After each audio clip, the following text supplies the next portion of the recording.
If you can't beat them, leave them. Atlanta neighborhood wants to form its own city. Residents of Buckhead, an Atlanta neighborhood, are considering forming their own city. Hello and welcome to my channel. I am the Anti-Woke Warrior. Please like, comment, share, subscribe. Make sure you're still subscribed, and please watch the video to the very end. That seems to help the algorithm quite a bit. Scroll down here and see what else this article has a little bit of anyway.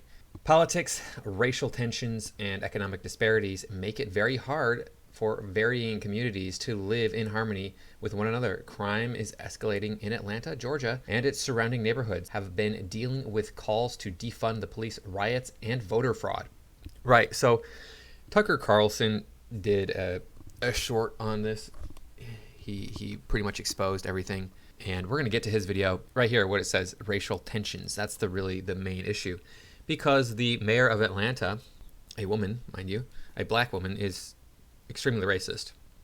So why would she care if there's no police? Because in her mind, the police are there to harm black people. But we have this here from CNN. Some sound on there.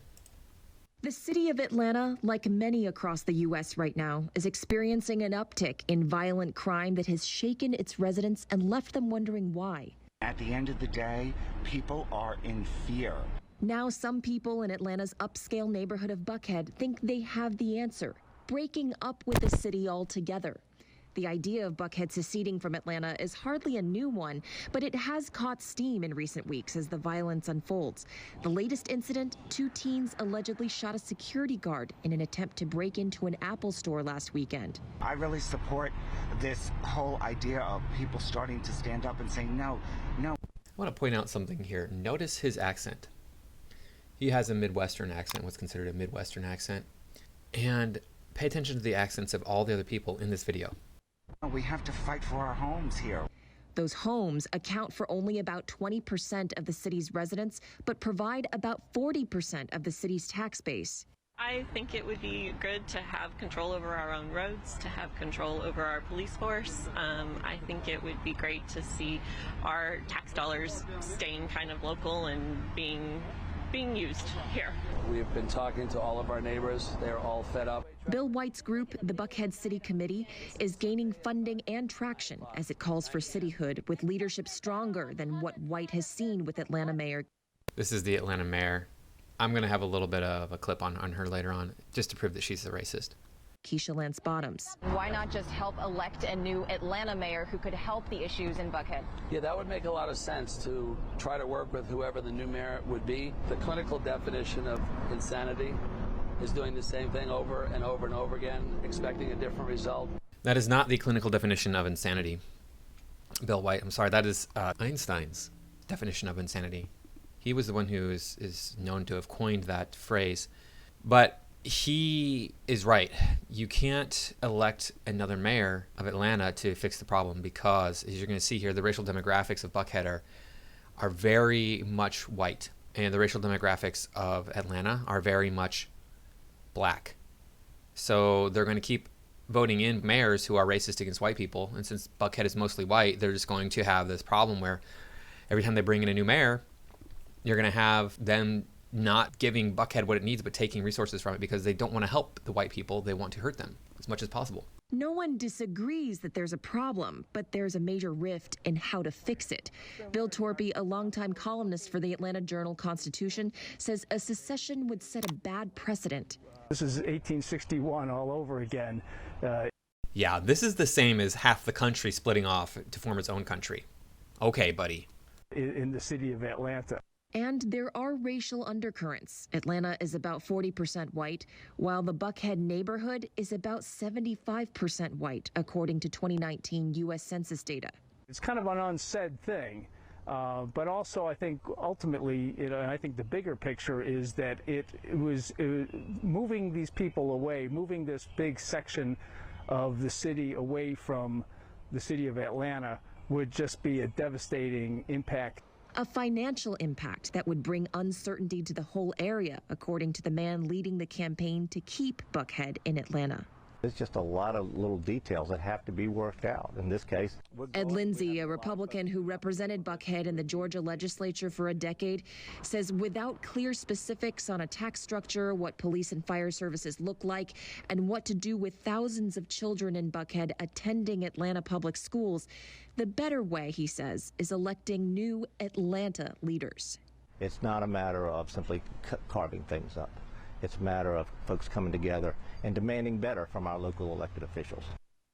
So I used to live in Georgia.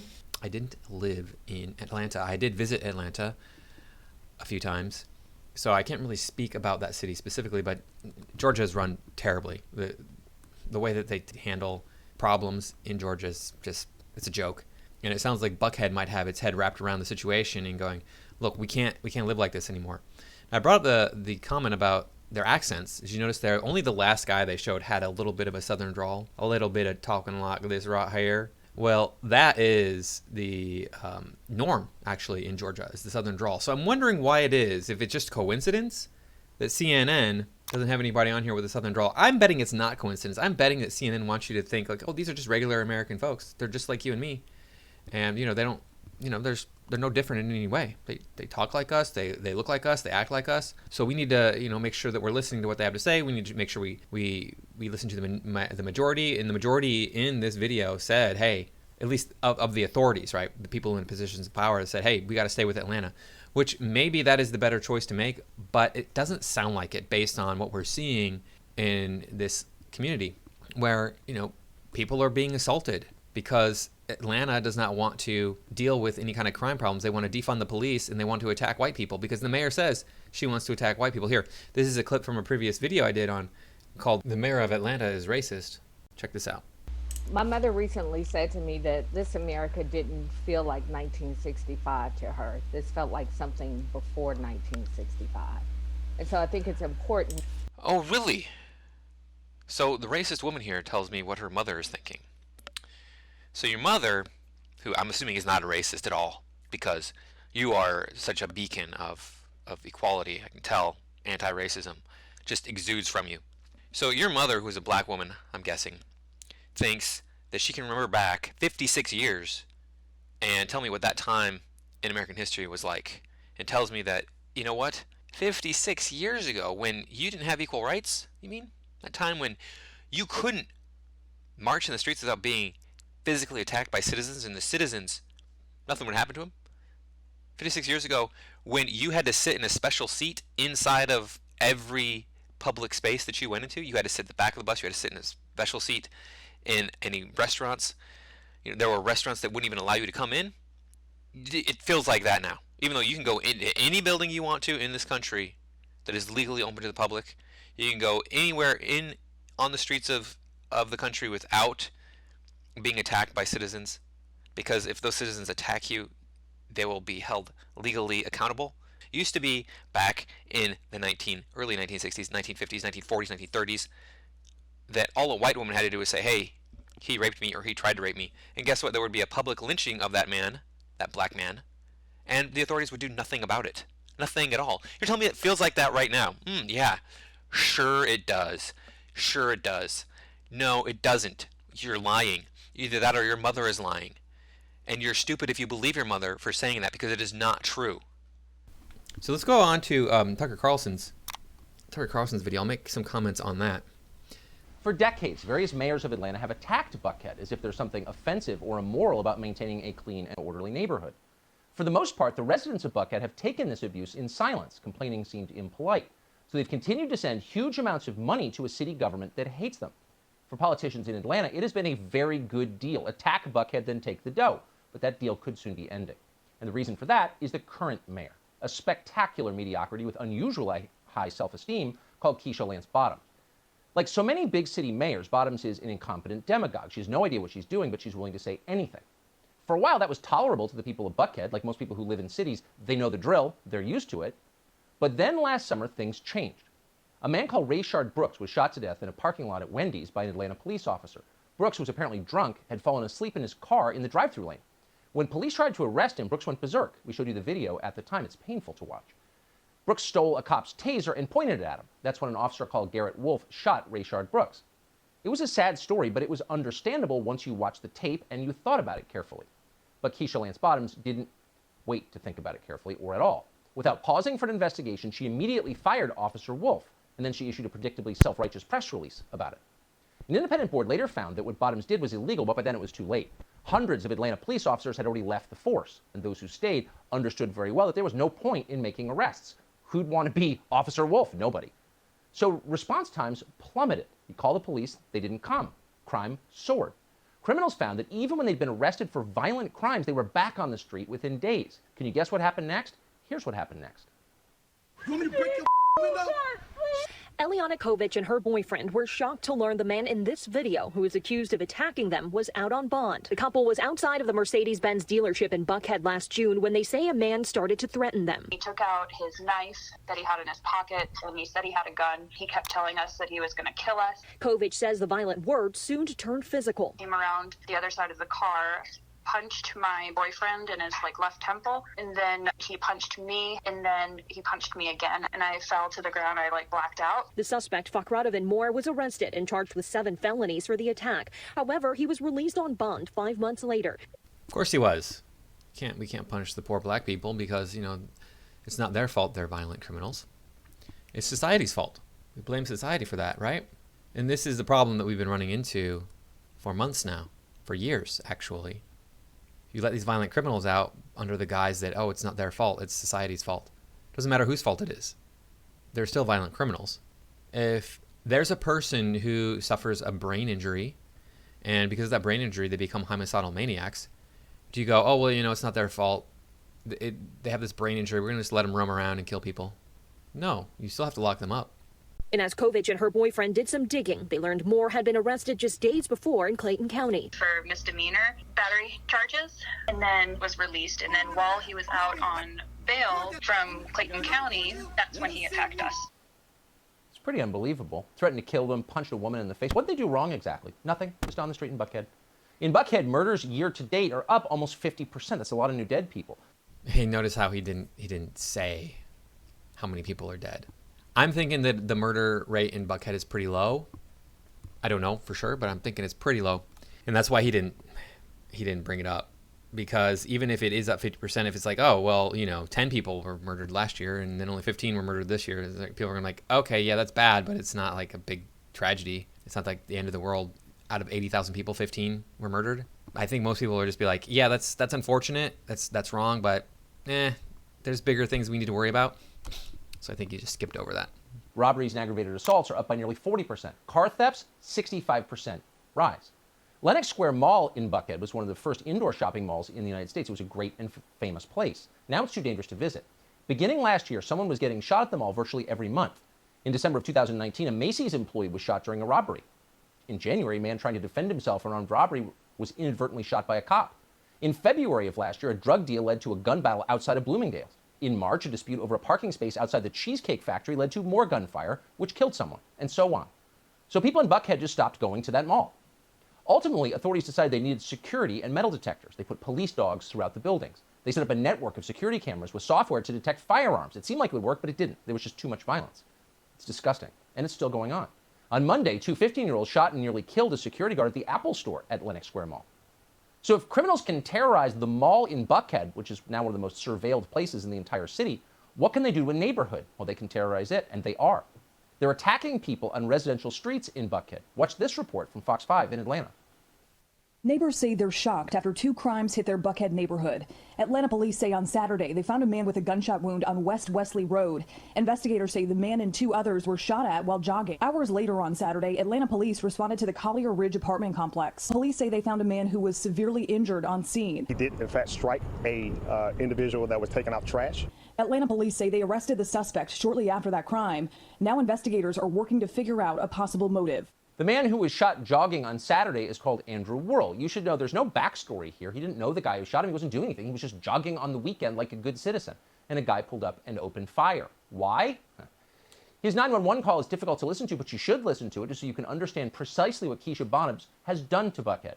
Here's the call. Help! Help! Hello, caller. 1211 West Wesley. Is this a house, apartment, or a place of business? I'm on the street, 1211 West Wesley. I got shot. Is the assailant still nearby? No, I don't know. He drove away. Okay. And is there any serious bleeding? Yes, I'm bleeding. I've been shot. Is it just me, or does that 911 operator sound like thoroughly uninterested in this man's plight? Just like, oh, yeah, you were shot? Okay, well, I guess we could maybe help you. That's the attitude that she comes across with. I mean, that seriously seems like to me. I mean, leave a comment below if I'm missing something. And he was shot twice.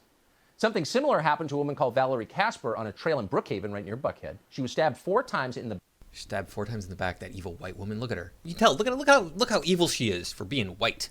back by a total stranger in broad daylight as she was walking on a trail.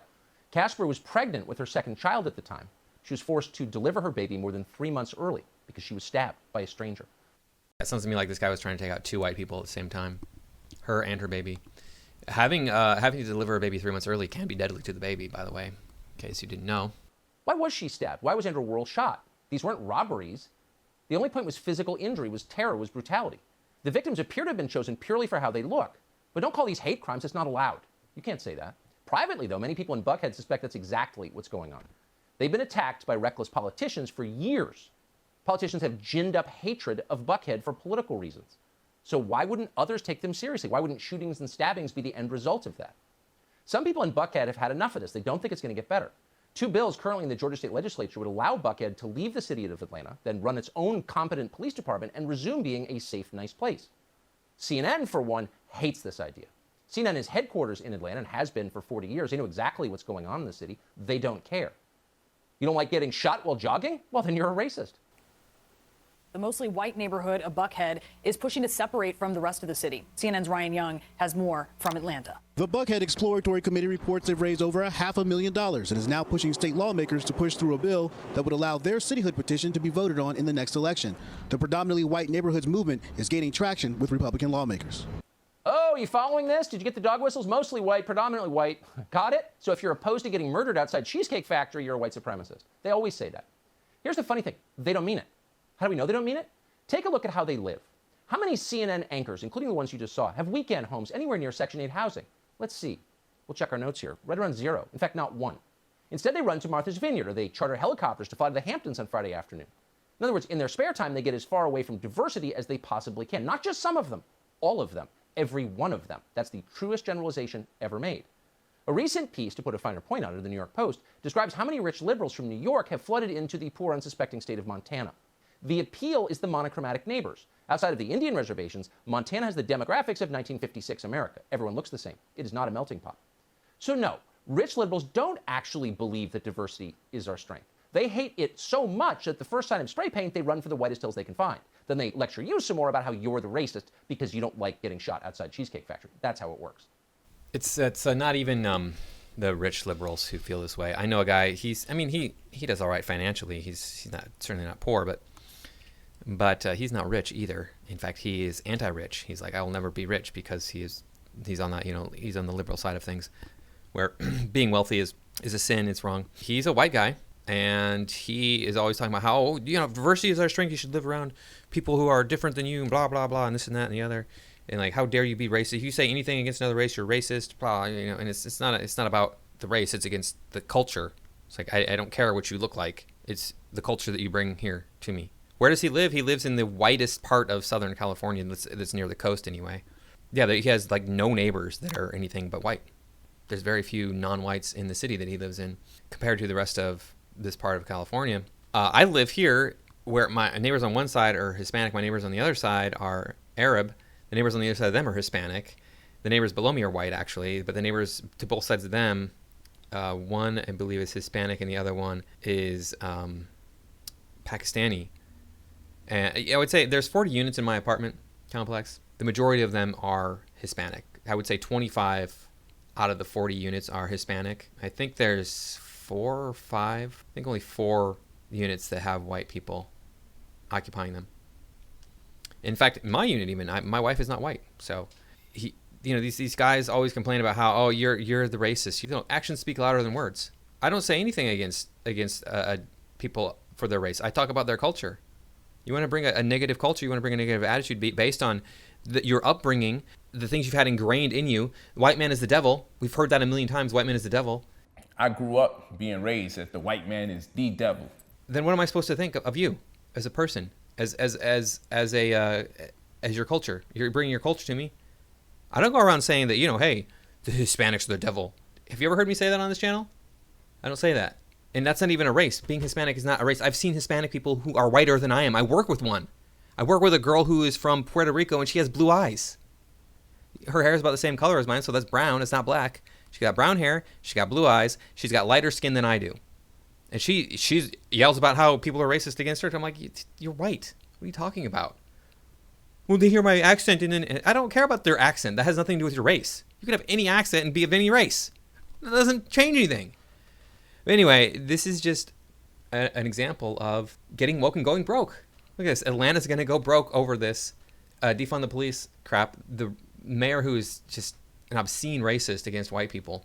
Like you have to take everything from white people. That's the only thing I can think of, really. Because the truth is, yeah, in the distant past, there was systems of racism. We know better now. We know that races are not less than or greater than. There is one race, the human race.